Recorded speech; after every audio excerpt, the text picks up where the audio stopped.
as a woman now in my 40s, having survived sexual assault, rape and abuse and had a baby, I can say I wasn't attacked because of my identity. I was attacked because of my sex. I had a baby because of my sex. Much as my husband's brilliant, he didn't have a baby. For the wrong to rule, the good must just stand idly by. Hello, we're back after summer holidays. How was yours? Mine involved lots of phone calls, and I'm definitely leaving my phone at home next summer holiday because it was hell, except for the kids who had the best time ever, which was brilliant. Anyway, hello again, and this week I am joined by Rosie Kay, a choreographer who happens to have very normal, fairly inane views on life when it comes to things like men and women and other things, and has suffered the same sort of artistic cancellation as I have, and as many people have across the country. So I am very honoured to be joined by Rosie today. Hello. Hello. Are you all right? Yes, I'm very good. Thank Okay. you. So it all started with a dinner party, didn't it? No. Let's go back. Why do you love dancing? Oh, yeah. No, I absolutely love it. It makes the world make sense to me in like nothing else can. So I danced from when I was very little, from before I could talk, supposedly. And it's quite sad. I think I was born into a family where my brother had died before I was born. And so I was in a family in Scotland who I think were going through grief. And I danced and I cheered everyone up. And it just kept going and going and going. I wasn't allowed to go to ballet school, although I campaigned, but I kept going to evening classes about 5-6 classes a week. And then I was lucky enough to get into dance school. That's when I realised, like, oh my goodness, how tough and painful. I mean, it's a really, really painful training. You're not like a university student. You're warming up at 8 a.m. You're dancing and rehearsing till 10 p.m. 5 days a week. I got glandular fever. I had to repeat a year. And I thought, well, that's it. That's not going to, I'm never going to be a dancer. But got a job straight away, danced for 3 or 4 years, mostly abroad. Almost gave up, went down slightly the wrong avenue. And so when I came back to dance, I had to commit to the dream, which was to be a choreographer, because I just wanted to make my own dances. And that's really what I've been doing for the past, since 2004, building a company from very grassroots up to big international tours, large-scale stages, orchestras, big shows, having, feeling the pressure, feeling the demands. It's a difficult job. It's a vulnerable job, but enjoying it, loving it. It's amazing that you say there was grief and you danced to make people happy. For me, the idea of art is that it's a creative tool, isn't it? It's somewhere where people can escape and they can see things and they get a relief from because life can often be full of grief just for everybody some of the time. So we've reached this, it feels to me like we've reached this point with art, if that's what it is, where there are now rules within which one has to operate in order to provide acceptable art to people. So you've had when did you first notice that your dream and the people that you were working around, things began to change, walls became closer and stuff like that? So interestingly, my first ever job was with Polish Dance Theatre. So I moved to Eastern Europe in my very early 20s and lived in a post-communist country. And that was a big shock for me in terms of we'd go to, in the company, at work, it was a very paranoid, non-friendly, non-chatty environment. As a legacy of communism. And then we'd go to these brand new just open bars and people would say to me, Rosie, shut up. Literally, you speak too much and you speak too loud. And so it was I'm just a kid that had grown up in the 90s, been a student in London. This was kind of remarkable. And that's the interesting thing, is that I had a little window into that sense of artistic censorship and how uncreative it is. It kind of kills creativity and it makes you very nervous. And as a dancer, that makes you wobbly, that makes you a bit shaky. So when I wanted to become a choreographer, I knew I wanted to go for controversial subjects. I was quite clear about that I wanted to carve a path for myself, particularly as a female choreographer, as a woman who spoke about the world. Not a woman who just looked at myself, not a woman that just looked at women, a woman who looked at the world and looked at the biggest, baddest, nastiest, scariest things I could find.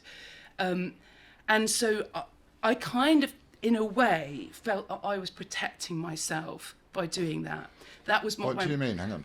Well, my reputation was based on things like joining an all-male infantry battalion, tackling subject matter like the body in war, going to India and working with choreographers that used religion in their work, looking at religion and tackling spirituality evoked through physical states, looking at conspiracy theory. MK Ultra was all about a deep dive into the Illuminati, into proper brainwashing CIA techniques, and the brainwashing of pop stars. It was totally bonkers.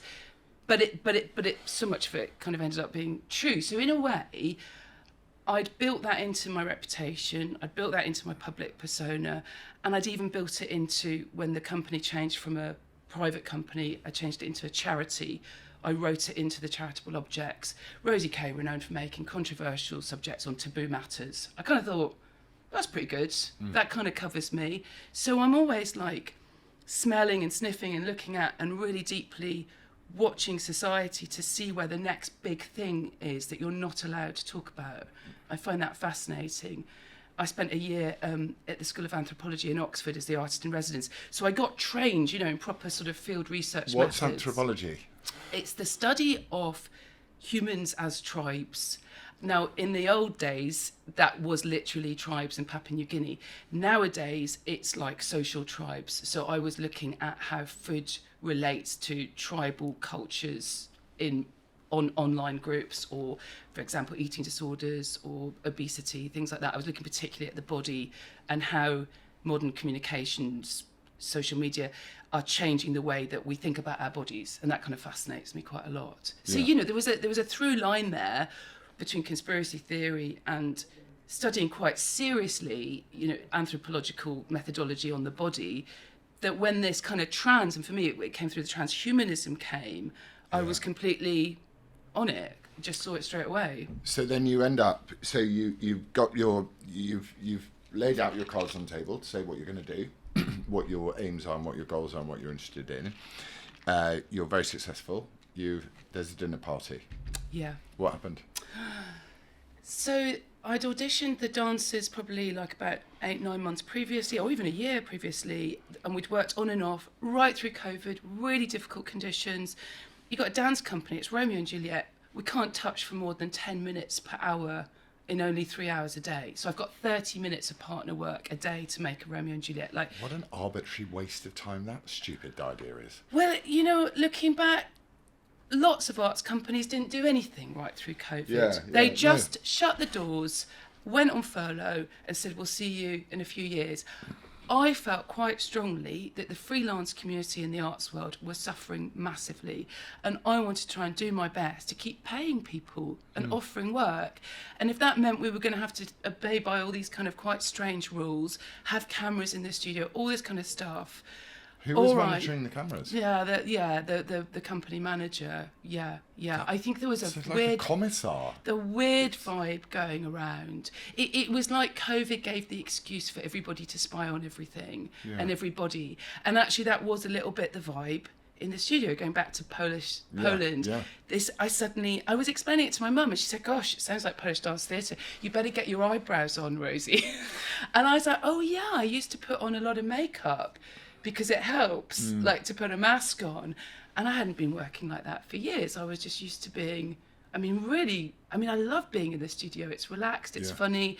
Every moment off my shows probably has a story or a research bit, a story from the police or a child that I've worked with through county lines, or, the making process is really rich. And I just noticed I was saying less and less and less. And then I realised that there was the pronoun thing going on. And no matter how much you try with and prepare... the people that with these... There were two dancers. The non-binary dancers. One male-bodied, one female-bodied, that both identified as non-binary. And when we started, I was like, cool, I'm probably would consider myself pretty non-binary. Crack on, don't mind, not a problem. I identify as Swedish. Well, exactly. And they auditioned for sex-based roles. Right. They had characters. They were male Did or they female. when they auditioned? Were you aware of the fact that how into the vocal ideology they were and No, all I that? wasn't aware, and I just... So they waited till they got the job before they made it difficult for you. Yeah, and they waited until I made a mistake. And to bring it up. But you're using sort of negative language against yourself. What mistake did you make? Well, I was teaching ballet, and because I kind of wanted them to get their technical level up a little bit higher, and I noticed, like, when I was sort of saying, well, there is an instruction in ballet, and like, point your feet or straighten your knees, and there's that can sound like a command, but there's a technical reason behind that as well. Like, it protects your knees, it looks more aesthetic, and I know exactly how to do it with your body, how to make it look right. And there was a sense of like, oh, who's this? And I was like, well, these guys are only just straight out of college. I've been dancing on big stages, for 25 years. I know one or two things about this. Yeah. You can't be good at anything in the arts. Like, as an actor, for me, it was voice.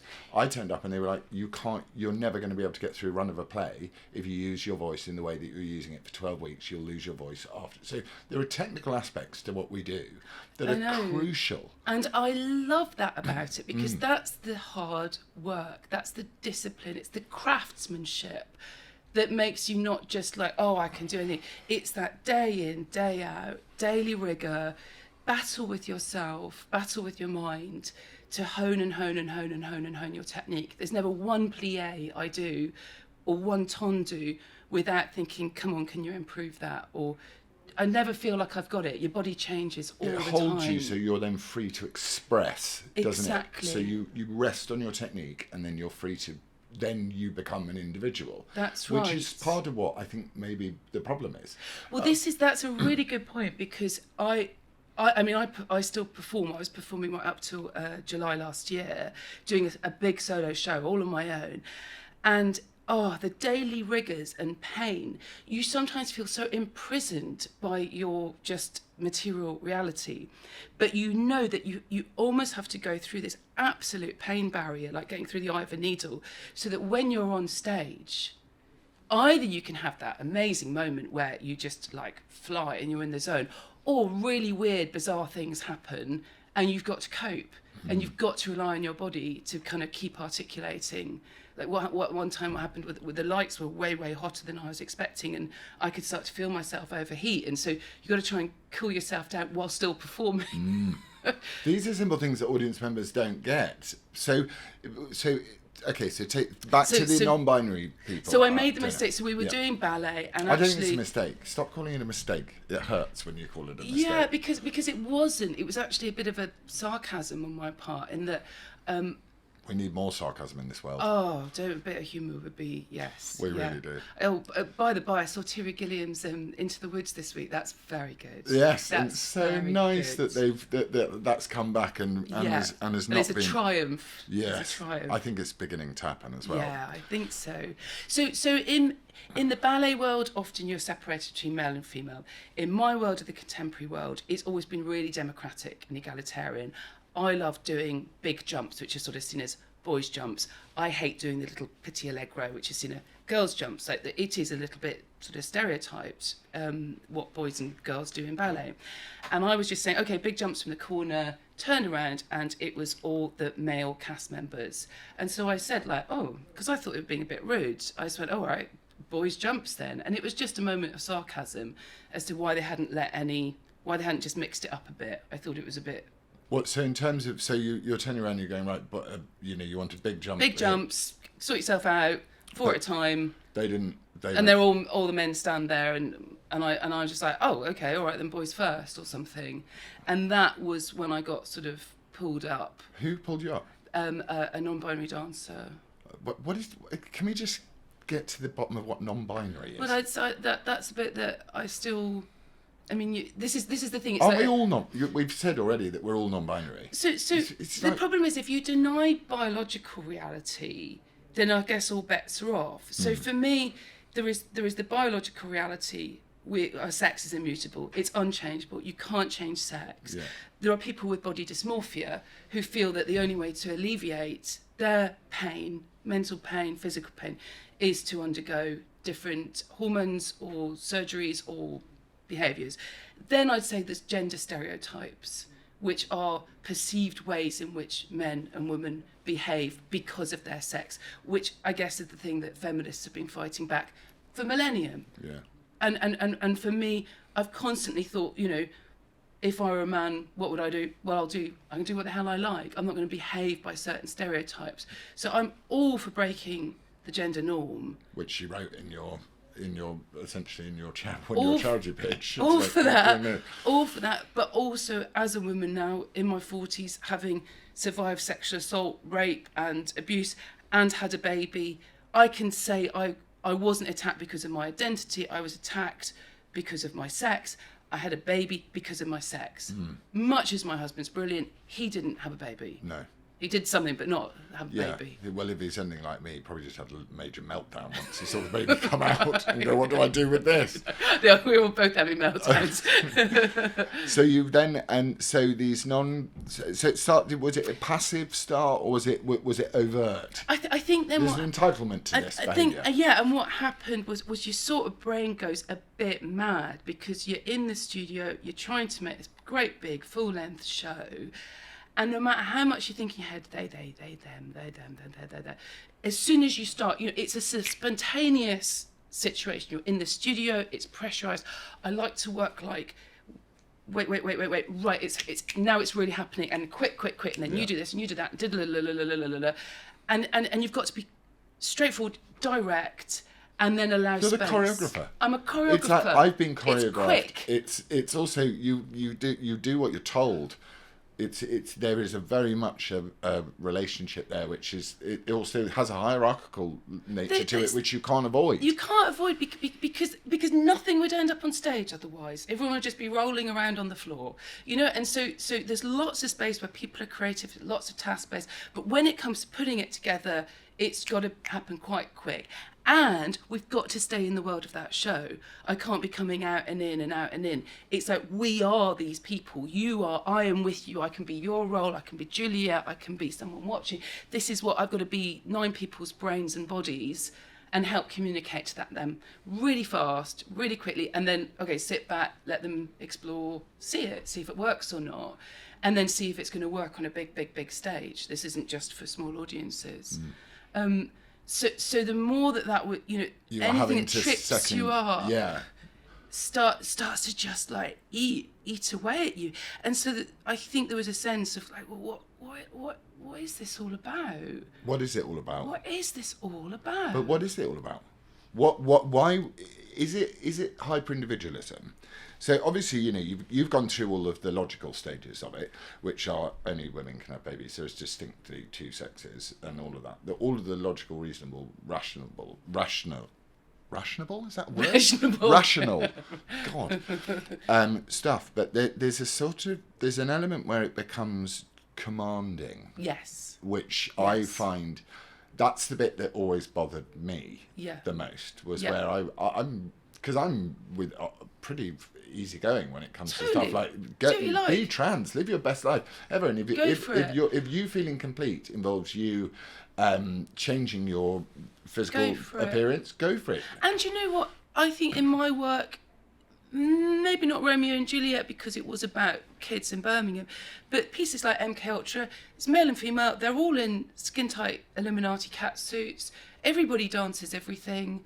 I mean, I play with androgyny, I play with gender stereotypes, the body and sex stereotypes and gender roles. It's built into probably every single piece of work I've ever made. And all through history as well. All through history and the arts. What you portray on stage. I love it. I've played a man on stage in a kilt and a beard. It was brilliant. My friends fancied me. It was awesome.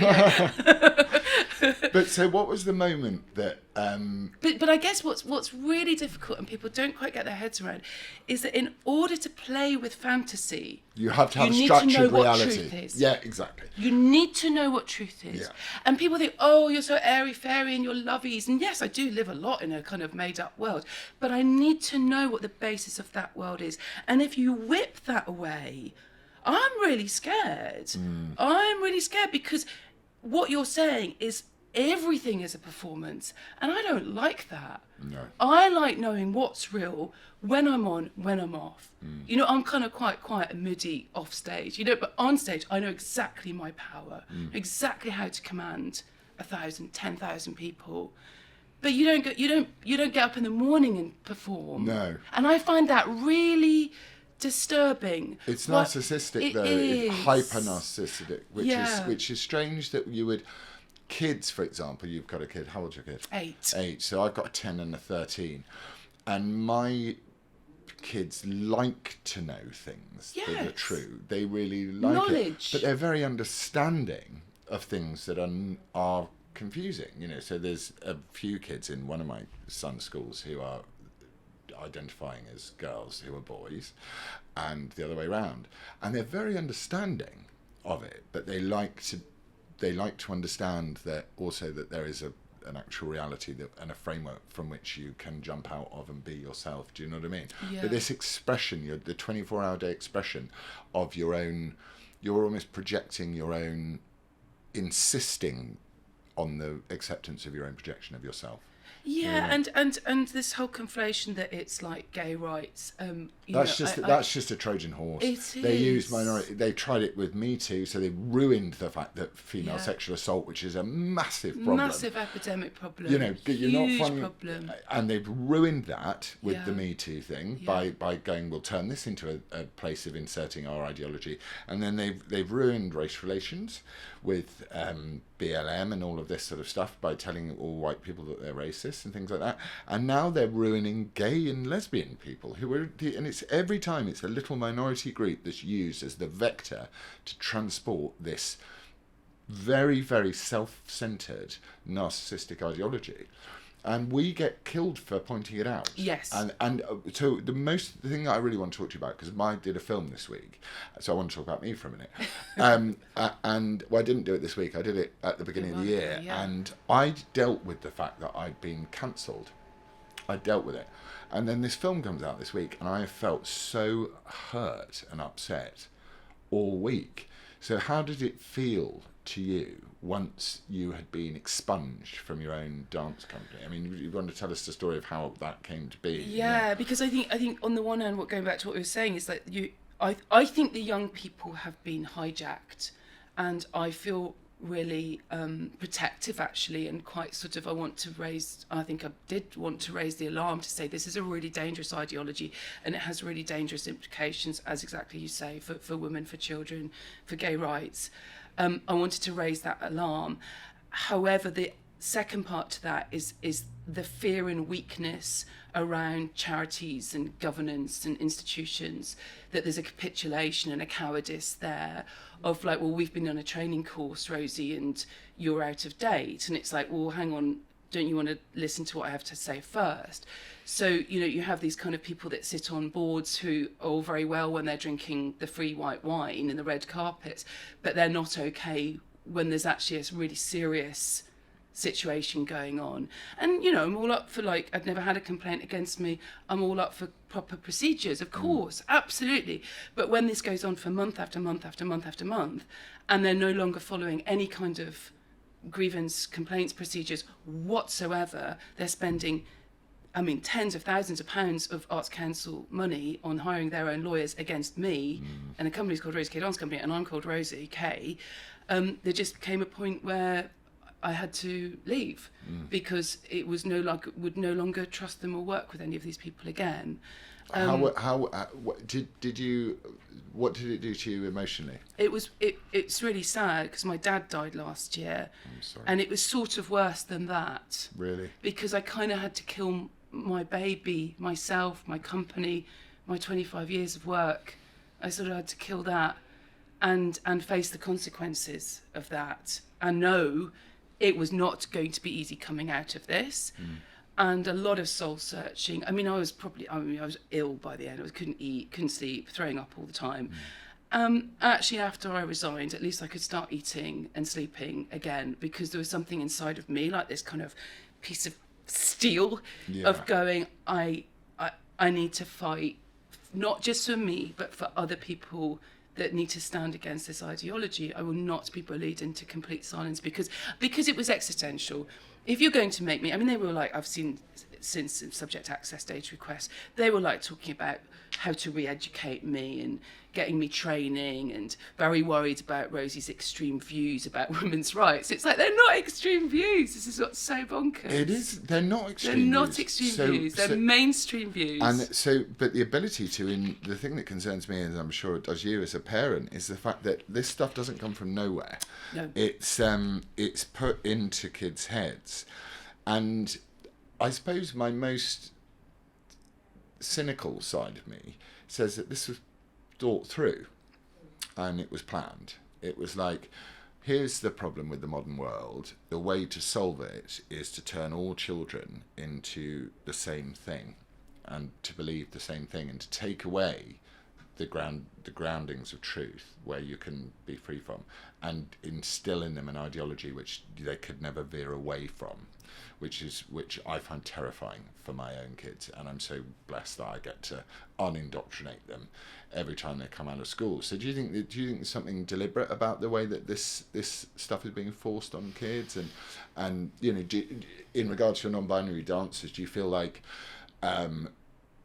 that was them, you were looking at them, and that they were being true to themselves, or did you just see this sort of, because I see a kind of glaze when I speak to people like that. Yeah, that's right. There is that sort of glassy eye thing, and I think I felt quite upset because you know, I did and do genuinely care for them, and I certainly wouldn't want people going through invasive and nasty hormone treatments and sexual reassignment surgeries, because if you read those stories of the detransitioners, both male or female, they're utterly heartbreaking. Yeah. And you're waking up with a body every morning that no longer, you know, these were healthy bodies that now have multiple lifelong health issues. And we're not just talking about, you know, ability to orgasm or have any kind of fulfilling sex life. It's brain development issues. It's osteoporosis. It's incontinence for life. You know, it's utterly horrific. So when I did a subject access request for the lesson plans for PSHE and RSE in my school, one of them said that they teach about the warning signs of FGM coming up, like young girls going on holiday for a short period of time over the summer.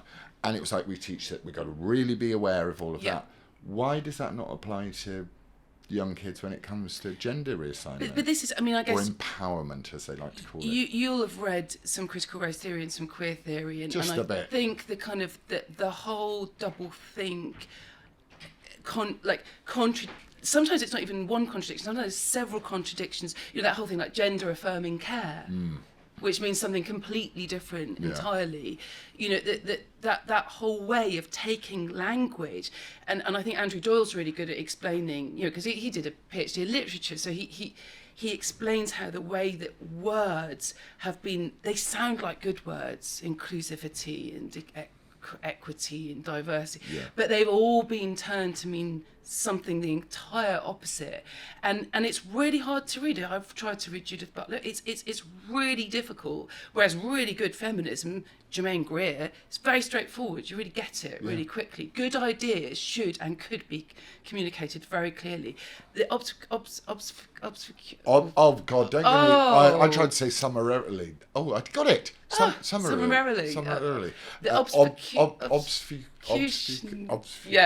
blurring and the messaging. Obfuscation. Thank you. Well done. Yes.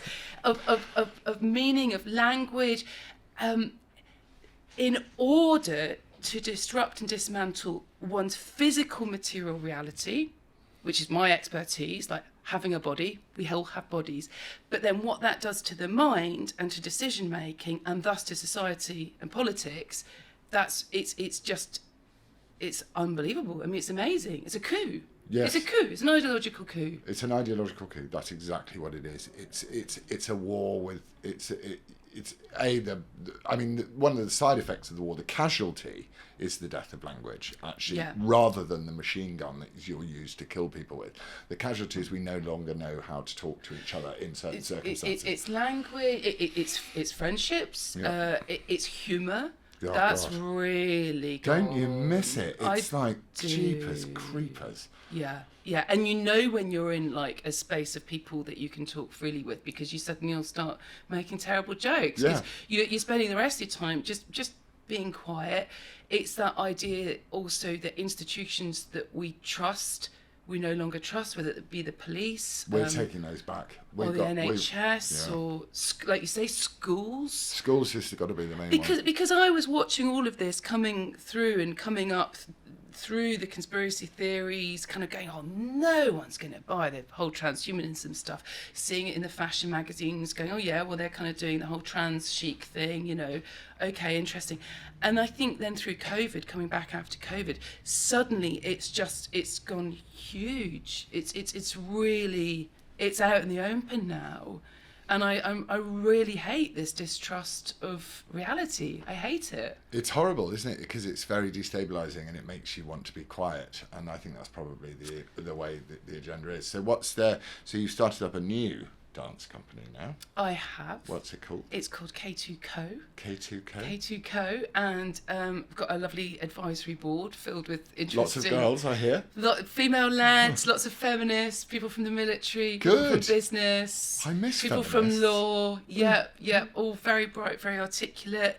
I'm got a tour booked for next year of 5 Soldiers, because that's like my best known work, and it encapsulates everything in 1 hour: physical onslaught, full on like dance, brutal, political, empathic, emotive. You know, it's got everything in it. So it's like, let's get that show out and weather the storm, and just not give up. Just keep going. And I mean, like, people say to me, you must have the skin of a rhino. And it's like, well, of course I don't. I'm a bloody artist. Yeah. Of course you don't go and spend like your whole like day dancing around in a studio if you're really tough and hard and miserable. You've got to be light and playful and creative and funny and nonsensical and curious and silly and mad and highs and lows of humanity and imagination in order to do my job. So I've got to stay being me. But you are strong. So I think skin of a rhino is wrong. It's more... It's in a core, isn't it? It's core. It's core. It's core. I've been in enough country dance classes. I've been fronting Watson Coleman going, core, zip it up. You'll never have access to your imagination, Laurence, if you can't do the dance. Daisy Doe or something. Oh God, I was so bad. I'm haunted by my dance history. So the key is to have the inner strength, is to be confident enough to stand by your guns, to protect the rights of women, especially at the moment, as women are being wiped out by a certain type of man, if I may say so. Because I'm sure you know this already, but men know certain types of men and can spot them. So we know the slightly deviant, sexual deviant men. We know them. We can spot them instantly. We can also spot the kind of men that will creep up behind you and squeeze your bum without you knowing in a bar. And we know these sorts of men. And then you've got men as their standard commodity, who are, generally decent people who want to have great relationships with women or men or whatever they want to do. But this seems to be dominated by a certain type of man who is very much unsatisfied by the accepted idea of what a man is, which is someone who just tends to be probably, a little bit bigger and a little bit stronger than a woman in some ways. And they want to be in places where women are. Mm-hmm. You can see them when I go to gym or something, or swimming pool, I can see the bloke that proudly struts through completely naked. You're just a bit like, mate, get a towel. Yeah. But, and that's one type of man. And then you get the sort of looky men who look. So the idea of these sort of men, any of these sort of men, your average man being in a female safe, but a female space is terrifying to me. Yeah. And the people can't come out and say this without being completely called transphobic, fascist, right-wing, homophobic, whatever it is. It's just astonishing. And this even happened to me because, of course, arts world all went gender neutral, and in dance we need changing rooms and showers, like it's really sweaty business. Yeah. And a changing room that had always been a women's changing room suddenly got a bit of paper stuck on it saying gender neutral, and I thought, oh God, well, nobody's going to stick to that because we all know in this organisation that was a women's changing room. Went in after rehearsals, there was a male-bodied person, in a little chiffon ballet skirt but completely naked underneath, running around, jumping up and down. I walked in, I walked out. I've not been back to that studio. Isn't that when you call the cops? I should or have. Go I to the absolutely front should desk? have. But I was You'd be jailed so for hate shocked. crime. I was so shocked. This was pre-COVID. I was so shocked. I sort of had, as I cycle home, it was, half an hour later got home. It was like I can't believe what I just saw. Well, is there a good argument for it? Because I always trying to find, like, there's got to be some reason. Is there a good reason why men and women should be allowed to change in the same area? It's terrible for women, even those kind of like mixed changing rooms and swimming pools. Because rapists are men, right? They're not women. And people that put in secret cameras or like film. So in single sex toilets, the percentage is like 1 or 3% or something. As soon as they go mixed sex changing rooms, it shoots up. Like the statistics massively increase, and it's a tax on women, or it's the flashing, it's the voyeurism, it's the kind of like creepy sort of sense. And the problem is, I think that's there's always been an element of society that's like that. I genuinely thought we were through that battle and we were winning, and I really felt optimistic about my future and the future of my child. And then this has opened up a floodgate that then destroys the social mores that make us more and more vulnerable, and I hate it because I've got like eyes in the back of my head now. I'm so much more aware. I go to theatres and have to go to gender neutral toilets, and people say to me, "Are you okay, Rosie?" And I'm like, "Of course I'm okay, because I need to have a wee. I'm not going to not go out." Yeah. And that's the problem. It's starting to shut down women's safe participation in serious social life, and that's why we have single-sex toilets in the first place. We didn't always. Yeah. Why is it one of the first things that we do in developing nations? The charities come in and say we need to protect women's ability to go to the toilet and get changed with safety and dignity because we have different needs in bathrooms than men. Yeah. Hello, hallelujah. And then and as society sort of evolve and develop, you get sort of really interesting things like single-sex sports and things like that, where women and men compete in different categories because of their different abilities. You watch female gymnastics versus male gymnastics, and you're like, God, I wish I was a woman. And and all of those things were a fight. The women's football team in the 1920s was more successful than the men, so they banned women. You used to Did do they? that. Yes, yes. So during the That's 20s, so the female team was massively popular, I love it. and they just banketly What banned. was their outfits like, Alex? You've got to stick on I want a photo of what the girls were wearing in 1920s football. Then those amazingly brave women that just pushed into the men's marathon running. They just pushed in and ran. The official people, literally grabbing women, chucking them to the floor. This one woman broke all the rules, was going to be prosecuted, this that in the 70s or even the 80s, and managed to actually get women allowed to run marathons because they said it would, destroy our uteruses or something. I love 70s men. You don't worry, darling. Yeah, it'll destroy your uterus. So this isn't like centuries ago. This is like really recent in living memory. And we were through it. We were literally through it. And now those men who went, you stay by the sink. These are now saying, old, you go middle-aged men who got kicked out of the men's team decades ago, who now come in and win women's cycling, women's snooker, women's.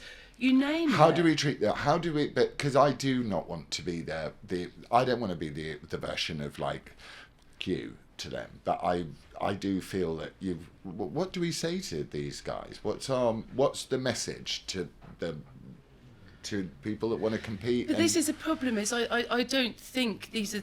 I've started to realise that's not how you're going to change this. These people maybe really believe that, and for me it would be about asking questions if they find that fair or not, but I'm not sure that's what there should be are proper safeguards, And there are laws. We have an Equalities Act. Yeah. Sex is a protected characteristic, and they've had to put out both through the EHRC and the Attorney General clarifications as to what that actually means about access to sex segregated toilets. What's really awful is that those people on the left wing say, oh, this is all just a right wing conspiracy. Look at Suella Beverman. Like, this is having sex segregated space is a right wing conspiracy. I mean, no, it's not. I'm a Nazi apparently, and I was, it's laziness. It's real laziness, I think, on the part of the political left to not recognise that they have extremism built within it in their ranks right now. It doesn't feel like they can do it because it feels like it's to them, and I don't even like the us and them thing, but it feels like there's a moral thing going on within them. But do you think Keir Starmer really believes? No, I think Keir Starmer doesn't have a single principal bone in his body. I don't think anyone who gets into politics and wants to be leader of, I mean, I say this as leader of a political party, but anyone. Deeply political. Keir Starmer's just saying what he's told by. I imagine Keir Starmer's got a room full of non-binary people who've come out of university who are on Twitter all day who are going, you cannot say that a woman is an adult human female. If you say that, Keir, nobody is going to vote for you. And it's like, no, they all will. But it also creates a complete own goal. Yeah. A total own goal, because it just opens up the space that it only takes Kemi Badenoch or someone, or even Boris Johnson said, there are differences to men and women. He was forced to, and Rishi but I can't believe that was a relief to a feminist like myself that Boris Johnson knows the difference. I mean, it's like, oh my goodness, what crazy upside down world. Because maybe the fifth wave of feminism is a return to the first wave. And then maybe that's going to be the answer to this. Yeah, and I think, out of all of this kind of shit show, can I say shit show? Yeah, that's happened to me. Fucking bollocks.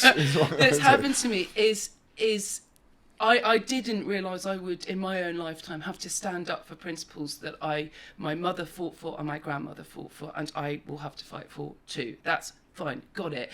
But also through that, I've met such incredibly brave and principled people who still have sense of humour, who still want to have fun, and that's been. And I would rather be on that camp. Yes, it's tough. It's tougher to earn a livelihood than to be the person that's silenced, shunned, contained within a little box, making work about, I don't know what I'd be making work about, flowers or something. I don't know, maybe that's too binary. It's a bit racist, flowers.